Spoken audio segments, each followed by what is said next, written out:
अस्सलाम वालेकुम, this is doctor विकास चौधरी। आज मैं आपको बताऊंगा कि इंटरनल ब्लीचिंग या वाइटनिंग क्या होती है और एक्सटर्नल ब्लीचिंग और वाइटनिंग क्या होती है। यूजुअली जब दांतों के बाहर वाली सरफेस पे हम ब्लीचिंग करते हैं या वाइटनिंग करते हैं तो उसको एक्सटर्नल ब्लीचिंग कहा जाता है, और जब दांत के अंदर वाली साइड से हम दांत को ओपन करके रूट कैनाल ट्रीटमेंट के बाद हम जब वाइटनिंग करते हैं तो उसको इंटरनल ब्लीचिंग कहा जाता है। जो एक्सटर्नल ब्लीचिंग है वो यूजुअली एस्थेटिक पर्पसेस के लिए की जाती है, यानी खूबसूरत दिखने के लिए और कॉन्फिडेंट स्माइल के लिए।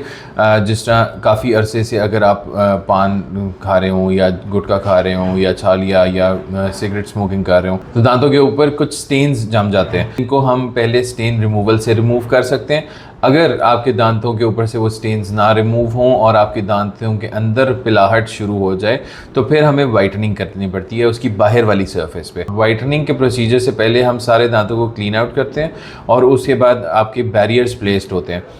चूँकि ये हम थोड़ा सा स्ट्रॉन्ग एजेंट होता है तो हम चाहते हैं कि आपके मसूड़े और लिप्स इससे सेव रहें, तो हम उसके लिए प्रोटेक्शन बैरियर्स लगाते हैं। वो गम्स के ऊपर भी लगते हैं, वो लिप्स के ऊपर भी लगते हैं और आपकी टंग के ऊपर भी बैरियर्स आते हैं। और एक जब मुकम्मल सिक्योर हो जाता है तब हम जेल फॉर्म में वाइटनिंग एजेंट दांतों के ऊपर अप्लाई करते हैं और उसको वहाँ पे थोड़ी देर के लिए रहने देते हैं। उसके बाद हम क्लीन आउट कर देते हैं। प्रोसेस के एक साइकिल भी हो सकता है, 2 भी हो सकते हैं और 3 भी हो सकते हैं, डिपेंडिंग अपॉन कि हमारा डिज़ायर्ड रिजल्ट कहाँ पे आ रहा है। इसके अंदर थोड़ी वाइटनिंग के प्रोसीजर के बाद थोड़ी बहुत सेंसिटिविटी ज़रूर होती है। उसके लिए डिसेंसिटाइजिंग एजेंट्स हमारे वाइटनिंग एजेंट के अंदर भी शामिल होते हैं और बाद में भी हम आपको एंटी सेंसिटिविटी एजेंट्स आपको साथ देते हैं। अगर वाइटनिंग एजेंट अच्छा हो तो उसके अंदर डिसेंसिटाइजिंग एजेंट ऑलरेडी मौजूद होता है, तो उसमें फिर पेशेंट को ठंडा गर्म या सेंसिटिविटी की शिकायत नहीं आती। अमूमन इस प्रोसेस को करने से पहले भी हम पिक्चर्स लेते हैं और बाद में पिक्चर्स लेते हैं ताकि आपको इवेल्यूएट करवा सकें कि हमें क्या डिज़ायर्ड रिजल्ट आया। ड्यूरिंग ट्रीटमेंट भी हम पेशेंट को हर साइकिल के बाद पेशेंट को मिरर दिखाते हैं ताकि उनको अंदाज़ा होता रहे कि कहाँ पे उनका डिज़ायर्ड रिजल्ट है और कहाँ पे वो हमने स्टॉप करना है। वाइटनिंग का प्रोसेस जब आप एक दफ़ा करवा लें तो उसको 1 साल से पहले रिपीट नहीं करना चाहिए क्योंकि सेंसिटिविटी प्रॉब्लम्स आना स्टार्ट हो जाएंगे। अगर आप इसको रिपीट करवाना भी चाहें तो आप इसको 1 ईयर के बाद ही करें। इसका रिजल्ट प्रोलॉन्ग करता है 2 से 3 साल तक, डिपेंडिंग अपॉन कि आपकी हैबिट्स कैसी हैं। हैबिट्स में जिस तरह हम यूजुअली चाय या कॉफ़ी या केचप और हल्दी का इस्तेमाल कर रहे होते हैं और उसके बाद खाना खाएं और रिंस ना करें, पानी से कुल्ली ना करें, तो इसका जो इफ़ेक्ट है वो 2 से 3 साल तक रह सकता है। ये प्रोसेस किन को नहीं करवाना चाहिए? ये प्रोसेस प्रेग्नेंट फीमेल्स को नहीं करवाना चाहिए।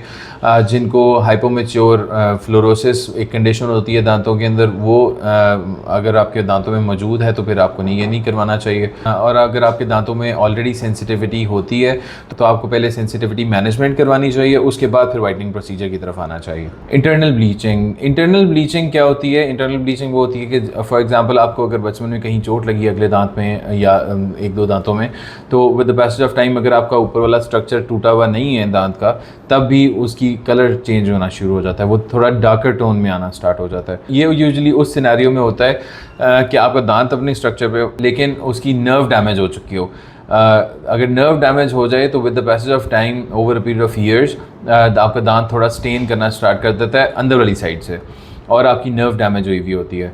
तो उस केस में क्या करते हैं? उस केस में पहले दांत की रूट कैनाल ट्रीटमेंट करते हैं। रूट कैनाल ट्रीटमेंट करने के बाद उसको उसके लोअर जो रूट है उसको सील आउट कर देते हैं। तो उसकी दांत की अंदर वाली साइड से हम ब्लीचिंग एजेंट इंट्रोड्यूस कर देते हैं। उसके ऊपर हम इसको क्लोज करके आपको 15 to 20 डेज़ का टाइम देते हैं। उसमें फिर वो अपना काम करती रहती है और अंदर वाली साइड से जितने स्टेन्स आते हैं वो रिमूव होना स्टार्ट हो जाते हैं और अगर हमें ज़रूरत पड़े तो फिर हम उसको दोबारा से रिपीट कर सकते हैं। ये सिर्फ उन दांतों के लिए होती है जो डैमेज हो चुके हुए हों, नर्व डैमेज हो गई हुई हो और उसके अंदर कलर शेडिंग का डिफरेंस आ जाए। कलर शेडिंग का डिफरेंस सिर्फ एक आधे दांत में, जिसको जो ट्रोमेटिक दांत है या जिसको ठोकर लगी हो या जिसको टक्कर लगी हो, उस दांत के अंदर ये प्रॉब्लम आती है और उस प्रॉब्लम को सॉर्ट करने के लिए फिर हम इंटरनल ब्लीचिंग करते हैं। उम्मीद है आपको समझ आई होगी कि इंटरनल ब्लीचिंग कब करते हैं और एक्सटर्नल ब्लीचिंग कब करते हैं। अगर आपका इसके बारे में कोई सवाल हो तो आप कमेंट सेक्शन में मेरे से पूछ सकते हैं।